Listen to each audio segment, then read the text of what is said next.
ব্রাহ্মণবাড়িয়ায় 2 গ্রামবাসীর সংঘর্ষ, UNO OC সহ আহত 20।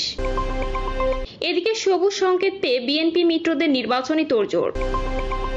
জানাবো, স্থানীয় সরকার নির্বাচন আগে দিয়ে প্রশাসনের সক্ষমতা যাচাই করতে হবে বলছেন বুলবুল। এবং সর্বশেষ জানাবো, শ্রমিকদের কল্যাণে বিএনপি অতীতেও ছিল, ভবিষ্যতেও থাকবে বলছেন তারেক রহমান। শুনছিলেন সংবাদ শিরোনাম, এবারে বিস্তারিত। ব্রাহ্মণবাড়িয়ায় 2 গ্রামবাসীর সংঘর্ষ, ইউএনও ওসি সহ আহত 20। ব্রাহ্মণবাড়িয়া সরাইলে 2 গ্রামবাসীর সংঘর্ষে উপজেলা নির্বাহী কর্মকর্তা ও থানার ওসি সহ অন্তত 20 জন আহত হয়েছেন। আহতরা সরাইল উপজেলা স্বাস্থ্য কমপ্লেক্স সহ বিভিন্ন হাসপাতালে চিকিৎসা নিয়েছেন। সংঘর্ষের কারণ নিয়ে নিশ্চিত করে কিছু জানা যায়নি। এ নিয়ে স্থানীয় ও পুলিশের ভিন্ন বক্তব্য পাওয়া গেছে। স্থানীয়রা জানায়, সন্ধ্যায় চানমণি পাড়া গ্রামের মৃত হেলাল মিয়ার স্ত্রী হালেমা বেগম তার ছেলে সাইফুল ইসলামকে নিয়ে উপজেলার হালুয়াপাড়া গ্রাম দিয়ে হেঁটে যাচ্ছিলেন। এ সময় মোগলটুলা গ্রামের মহব্বত আলীর ছেলে তৌহিদুল ইসলাম ওই নারীর দিকে তাকান। তবে হালেমা বিষয়টি ভালোভাবে না নিয়ে তৌহিদুলের সঙ্গে তর্কে জড়ান। এক পর্যায়ে হালেমার ছেলে সাইফুল ইসলাম এগিয়ে গেলে তৌহিদুলের সঙ্গে তার ঝগড়া হয়। এ নিয়ে রাতে 2 পক্ষের মধ্যে সংঘর্ষ হয়। তবে পুলিশের পক্ষে সরাইল সার্কেলের অতিরিক্ত পুলিশ সুপার তপন সরকার জানান, মাস 2 আগে মোবাইল ফোনের চার্জার কেনা নিয়ে সংঘর্ষের ঘটনায় চানমণিপাড়া ও মোগলটুলা গ্রামের লোকদের মধ্যে বিরোধ চলে আসছিল। সন্ধ্যায় তারা ফের সংঘর্ষে জড়ায়। পুলিশের পাশাপাশি সেনাবাহিনী গিয়ে পরিস্থিতি নিয়ন্ত্রণে আনার পর থেকে ওই গ্রামের লোকজন গা ঢাকা দিয়েছেন। সবুজ সংকেত পেয়ে বিএনপি মিত্রদের নির্বাচনী তোড়জোড়। ত্রয়োদশ জাতীয় সংসদ নির্বাচনের দিনক্ষণ এখনো চূড়ান্ত হয়নি, ঘোষণা হয়নি সুনির্দিষ্ট রোডম্যাপ। বেশিরভাগ রাজনৈতিক দলের দাবি ডিসেম্বরের মধ্যে নির্বাচন সম্ভাব্য। এই সময় ধরেই মাঠে নেমেছে দলগুলো। গণসংযোগ সহ ভোটারদের আস্থা অর্জনে নানা কর্মসূচি পালন করছেন নেতারা। প্রস্তুতিতে পিছিয়ে নেই বিএনপির মিত্ররাও। সম্ভাব্য প্রার্থীরা নিজ নিজ এলাকায় জনসম্পৃক্ত কর্মসূচি ও সামাজিক কর্মকাণ্ডে অংশ দিচ্ছেন নানা প্রতিশ্রুতিও। তবে বিএনপির সঙ্গে মিত্রদের আসন সমঝোতা না হলেও শীর্ষ পর্যায় থেকে সবুজ সংকেত পেয়ে এলাকায় ব্যস্ত সময় পার করছেন বলে বেশ জানা গেছে। নেতারা বলছেন, অন্তর্বর্তীকালীন সরকার নির্বাচনী তফসিল ঘোষণা করলে আসন সমঝোতার বিষয়টি নিয়ে আলোচনা হবে। তার আগে মাঠ সাজানোর প্রস্তুতি নিচ্ছেন। জনগণের চাওয়া পাওয়াকে প্রাধান্য দিতে নিজ নিজ এলাকা নিয়ে নানা পরিকল্পনা তৈরি করছেন। একই সঙ্গে নিজেদের ভাবমূর্তি ধরে রাখতে চেষ্টা চালিয়ে যাচ্ছেন। তারা আরো বলেন, বিএনপি জোটগতভাবে ভোট করবে কিনা তা নির্বাচনের তারিখ ঘোষণার পর সিদ্ধান্ত নেবে বলে তাদের জানানো হয়েছে। তবে মিত্র দলগুলোর সঙ্গে বিএনপির লিয়াজো কমিটির বৈঠকে চলতি বছরের ডিসেম্বরের মধ্যে জাতীয় নির্বাচনের বিষয়ে একমত হয়েছেন তারা। এজন্য দ্রুত সময়ে নির্বাচনী রোডম্যাপ চান নেতারা। রোডম্যাপ ঘোষণা হলে পুরোপুরিভাবে নির্বাচনী কর্মকাণ্ড জোরদার করবে দলগুলো।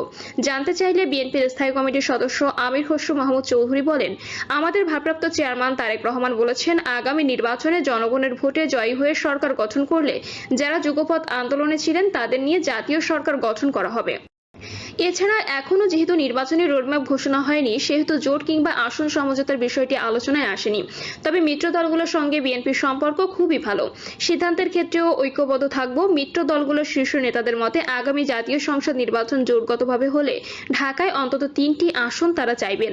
তাদের শিগগিরই নির্বাচনের সুস্পষ্ট রোডম্যাপ প্রকাশ করবে সরকার।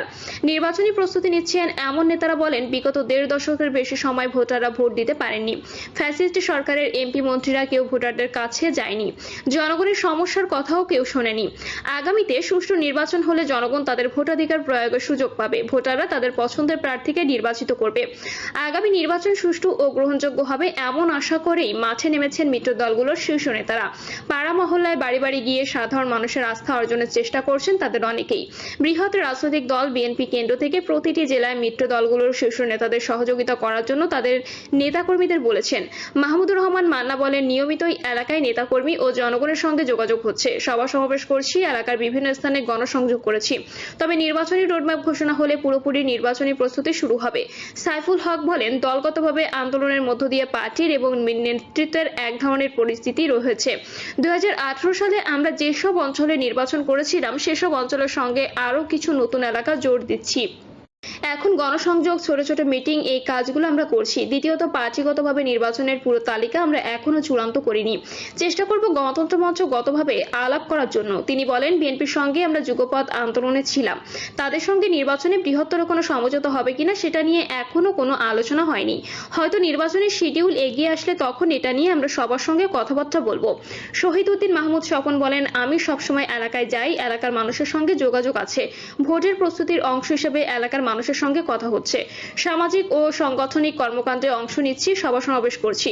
অ্যাডভোকেট সৈয়দ এহসানুল হুদা বলেন, আমার নির্বাচনী এলাকায় প্রচারণা চালিয়ে যাচ্ছি। হাটবাজার ও মাঠে ঘাটে 31 দফা লিফলেট বিতরণ করছি। আমি মনে করি 31 দফাই হচ্ছে জাতির মুক্তির সনদ। এটা বাস্তবায়নের মাধ্যমে জনগণের কাঙ্ক্ষিত উন্নয়ন সম্ভব। স্থানীয় গণমাধ্যম ব্যক্তি, সুশীল সমাজ, সাংবাদিক ও অন্যান্য পেশাজীবীদের সঙ্গে নিয়মিতই মত বিনিময় ও বৈঠক করে আসছি। এলাকায় নানা উন্নয়নমূলক কাজে সরাসরিভাবে অংশ নিচ্ছি। এসব কর্মসূচিতে জনগণ স্বতঃস্ফূর্তভাবে সাড়া দিচ্ছে। স্থানীয় সরকার নির্বাচন আগে দিয়ে প্রশাসনের সক্ষমতা যাচাই করতে হবে, বলছেন বুলবুল। অন্তর্বর্তী সরকারের প্রধান উপদেষ্টার ঘোষিত সময়ের মধ্যেই গণহত্যার বিচার ও রাষ্ট্রের প্রয়োজনীয় মৌলিক সংস্কার শেষ করে নির্বাচন দেওয়ার দাবি জানিয়েছেন জামায়াতের কেন্দ্রীয় নির্বাহী পরিষদের সদস্য ও ঢাকা মহানগরী দক্ষিণের আমির মোহাম্মদ নুরুল ইসলাম বুলবুল। তিনি বলেন, জামায়াত 5ই আগস্ট পরবর্তী সময় থেকে বলে আসছে গণহত্যার বিচার ও রাষ্ট্রের প্রয়োজনীয় মৌলিক সংস্কার করে জাতীয় নির্বাচনের আগে স্থানীয় নির্বাচন দিতে হবে। স্থানীয় সরকার নির্বাচন আগে দিয়ে প্রশাসনের সক্ষমতা যাচাই করার দাবি জানিয়ে নুরুল ইসলাম বুলবুল বলেন, স্থানীয় সরকার জনপ্রতিনিধি না থাকা স্থানীয় সরকারের সকল প্রতিষ্ঠান দুর্বল হয়ে পড়েছে। দেশের সকল পৌরসভা, সিটি কর্পোরেশন কোনো মেয়র বা কাউন্সিল নেই। স্থানীয় সরকার পরিচালনা করছে মাঠ প্রশাসনের কর্মকর্তারা। এতে একদিকে জনগণ যথাযথ সেবা থেকে বঞ্চিত হচ্ছেন, অন্যদিকে দুর্নীতির পথ আরো সুগম হচ্ছে। শ্রমিকদের কল্যাণে বিএনপি অতীতেও ছিল, ভবিষ্যতেও থাকবে, বলছেন তারেক রহমান। আন্তর্জাতিক শ্রমিক দিবস বা মে দিবস উপলক্ষে দেশ বিদেশে কর্মরত সব শ্রমজীবী মানুষের প্রতি শুভেচ্ছা ও সালাম জানিয়েছেন বিএনপির ভারপ্রাপ্ত চেয়ারম্যান তারেক রহমান। গণমাধ্যমে পাঠাতে এক বাণীতে তিনি এ শুভেচ্ছা জানান। তারেক রহমান বলেন, 1886 সালের মে মাসে শিকাগোর হেমার্কেটে 8 ঘন্টা কর্মদিবস সহ শ্রমিকদের নানা অধিকার আদায়ের সংগ্রামে যারা জীবন দিয়েছিলেন তাদের প্রতি গভীর শ্রদ্ধা জানাই। বাণীতে তিনি মে দিবসকে আন্তর্জাতিক শ্রমিক আন্দোলনের উদযাপন দিবস আখ্যা দিয়ে বলেন, বিশ্বজুড়ে শ্রমজীবী মানুষ এই দিনে সংগঠিতভাবে রাজপথে নেমে নিজেদের অধিকার প্রতিষ্ঠার সংগ্রামে সামিল হয়। তিনি বলেন, বিএনপির প্রতিষ্ঠাতা ও সাবেক রাষ্ট্রপতি শহীদ জিয়াউর রহমান নিজেকে একজন শ্রমিক হিসেবে পরিচয় দিতে গর্ববোধ করতেন। তিনি বলতেন, শ্রমিকের দুটো হাতই দেশের উন্নয়নের চাবিকাঠি। তার সময় শ্রমিকদের কল্যাণে নেওয়া হয় যুগান্তকারী পদক্ষেপ। তারেক রহমান দাবি করেন, বিএনপি ক্ষমতায় থাকাকালে শ্রম আইন সংস্কার, বেতন ও মজুরি কমিশন গঠন, গার্মেন্টস শ্রমিকদের ন্যূনতম মজুরি নির্ধারণ এবং বোনাস হওয়ার ব্যবস্থা করা হয়েছিল। পাশাপাশি শ্রমিক কল্যাণ ফাউন্ডেশন গঠন এবং শ্রমিকদের সন্তানদের শিক্ষা, চিকিৎসায় বিশেষ কর্মসূচিও দেওয়া হয়। গার্মেন্টস খাতকে দেশের সবচেয়ে বড় শ্রমিক নির্ভর শিল্প উল্লেখ করে তারেক রহমান বলেন, এই শিল্পের শহীদ জিয়ার অবদান অবিস্মরণীয়। তার নেওয়া পদক্ষেপে পোশাক শিল্প আজ দেশের অর্থনীতির চালিকা শক্তি।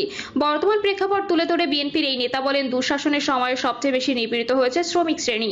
গত বছরের গণঅভ্যুত্থানে ছাত্রদের পাশাপাশি শ্রমিকদের আত্মদানে ফ্যাসিবাদী সরকারের পতন ঘটে। এখনো শ্রমিকের অধিকার প্রতিষ্ঠার পথে বাধা থাকার কথা নয়, তথাপি শ্রমিকরা আজও অবহেলিত ও বঞ্চিত। তিনি বলেন, দ্রব্যমূল্য ও মূল্যস্ফীতির চাপে শ্রমজীবী মানুষ দুঃখ কষ্টে দিন পার করছেন। দেশে একটি উৎকৃষ্ট গণতান্ত্রিক সমাজভিত্তি নির্মিত হলে শ্রমজীবী মানুষের মর্যাদা প্রতিষ্ঠিত হবে। তারেক রহমান বলেন, শুধু বাংলাদেশে নয়, সারা দুনিয়ায় শ্রমজীবী মানুষের অধিকার ও শোষণ মুক্তির সংগ্রাম বেগবান করতে হবে। মহান মে দিবসে এটাই আমাদের শপথ হওয়া উচিত। তিনি মে দিবসের সব কর্মসূচির সার্বিক সফলতা কামনা করেন এবং শ্রমিকদের সুখ, শান্তি ও সমৃদ্ধির প্রত্যাশা করেন। প্রিয় দর্শক, এই ছিল এখনকার সর্বশেষ সংবাদ। আপডেট সব সংবাদ পেতে চ্যানেলটি সাবস্ক্রাইব করে বেল আইকনটি ক্লিক করে রাখুন।